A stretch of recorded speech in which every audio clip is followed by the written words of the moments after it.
Hoy vamos a cocinar un plato tradicional de México que se llama mole verde. Hi everyone, welcome to our miniature cooking show. Today we're going to dive into the rich and vibrant culture of Mexican cuisine. Today we're going to be preparing mole verde. Come along with me. But before we start cooking, let's take a moment to appreciate the significance of mole in Mexican culture. Mole, derived from the Nahuatl word mole, meaning sauce or concoction, holds a special place in the hearts and palates of Mexicans. You see, mole isn't just a sauce. It's a culinary tradition passed down through generations, with each family adding its own unique twist to the recipe. There are countless variations of mole, ranging from the fiery red mole to a complex and nutty mole poblano to what we are going to prepare today, mole verde. This delicious mole dish has its origins dating to pre-Columbian Mexico, where the indigenous Maya and Aztec peoples would prepare elaborate sauces using a variety of chiles, herbs, and tomates with native vegetables and meats. This dish, however, has become a culinary symbol of Mexico's mestizaje, or mixed indigenous and European heritage, both for the types of ingredients it contains and because of the legends surrounding its origin. The most widely believed legends of the origins of mole is that the Spanish nuns of the Santa Rosa convent in Puebla accidentally created the dish while hurrying to prepare a meal for visiting nobility. Story has it that the cook accidentally added chiles, tomates, and chocolate into a pot, making a European stew. It is more likely that the recipes for mole were developed over a longer period of time, where indigenous cooks were experienced at utilizing the native ingredients, and so Spanish nuns eventually agreed to let these women incorporate these ingredients into European-styled dishes. Here we have prepared all of the ingredients that we need to make our mole verde. First, we have 1 cup of pepitas, whole pumpkin seeds, derived from the ancient cucurbita pepo, having been a staple ingredient in Mexican cuisine for millennia. Dating back to 2000 BC in Tamaulipas and as far as 8000 BC in Oaxaca, they have been a vital source of sustenance and flavor. Mesoamericans first cultivated small bitter pumpkins, using their toasted seeds for high protein content and longevity. Today, pumpkin seeds play a central role in modern Mexican dishes like mole, where they add depth and richness to the sauce. We have a ½ pound of tomatillos, husked and halved. Tomatillos are a fundamental ingredient in Mexican cuisine, prized for their tangy flavor and versatility. They're commonly used in sauces, salsas, and stews, and they impart a unique acidity and depth to dishes.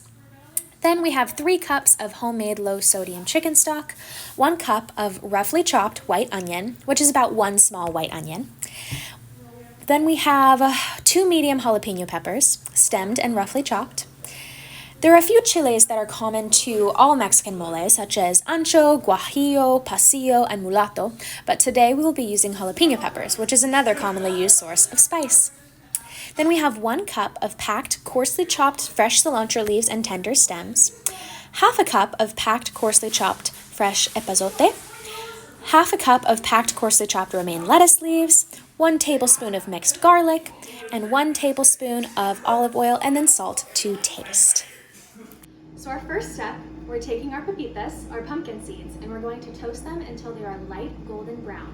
So in a medium skillet over medium-high heat, we're going to toss in those pepitas and roast them for about 5 minutes until you start hearing the popping sound.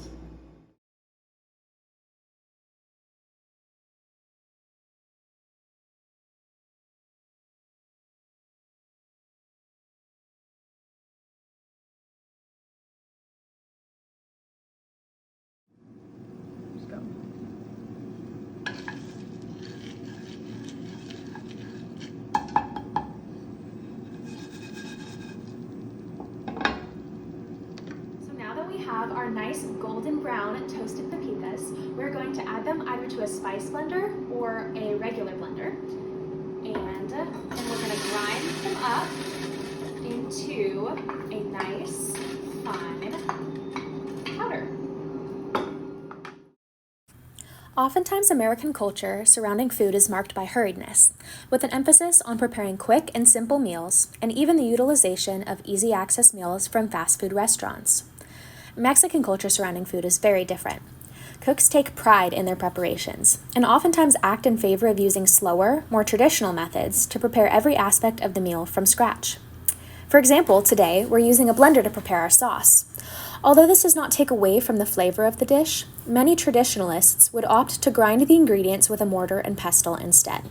If you do own a mortar and pestle at home, this could be an opportunity to practice slowing down and being present as you prepare the dish, embodying Mexican values as you do.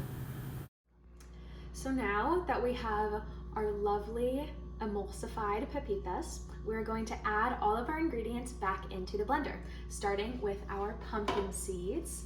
Add that in, and now we're going to add our lovely cilantro. Add that right on in there. Great. Then we're going to add our lettuce next. Into the blender it goes. Look at that. Okay, now we have our white onion we're putting in there too. Get it all in there. Great. Can't forget about the tomatillos, arguably one of the most important components of our mole sauce. And we have our jalapenos as well. We're gonna add those in. Add a little spice to our sauce. Our garlic, we're gonna add that in as well. The recipe says to add about a tablespoon of garlic, which should be about 3 to 4 cloves. And lastly, we are going to add 1 cup of our chicken stock to the sauce. Just like that, and we're gonna add a little bit of salt in there for taste. Just like that. And then we will blend it all until it becomes smooth.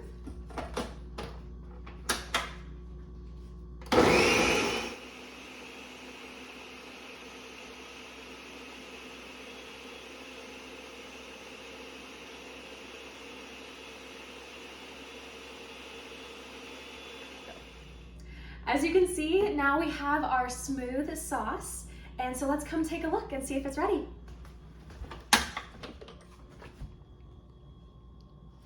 Now that we have prepared our smooth sauce, we are ready to add it to our pan and simmer down. But first, we're gonna take a little bit of oil and we're gonna add it to the pan and heat it up until it starts to shimmer. So we're gonna add that to the pan and heat it up to about medium heat is what we're going for. So now that our oil is shimmering, we're going to add our pureed paste to the pan. And we are going to cook for about 10 minutes until that thickens to about the consistency of tomato paste. Families and communities come together to prepare and savor this iconic dish. Festive mole-making sessions often involve multiple generations, with each participant contributing to their own expertise and personal touch to the recipe. The process is as much about the communal spirit as it is about the culinary mastery, fostering bonds and traditions that transcend generations. This truly embodies the Mexican cultural family value of togetherness. The Mexican family unit looks a lot different than the American family unit.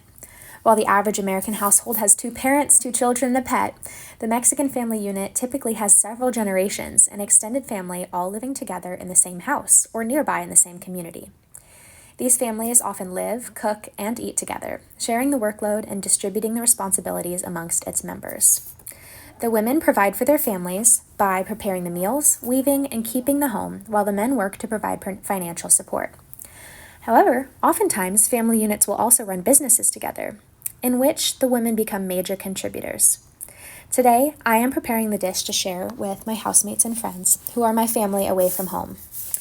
I currently live in a house with 13 people, in a way that I believe shares some similarities with the household dynamic of Mexican culture. As a house, we distribute the chores amongst our members, and 4 nights a week, we take turns cooking for each other. Our meals are prepared from scratch and in bulk to feed all 13 of us. Dinners are an opportunity for us to all come together, slow down from our busy days, and share our lives with one another as we enjoy the food we have just prepared. Great, now that our sauce has been reduced to about the consistency of tomato paste, we are going to add in our remaining 2 cups of chicken broth.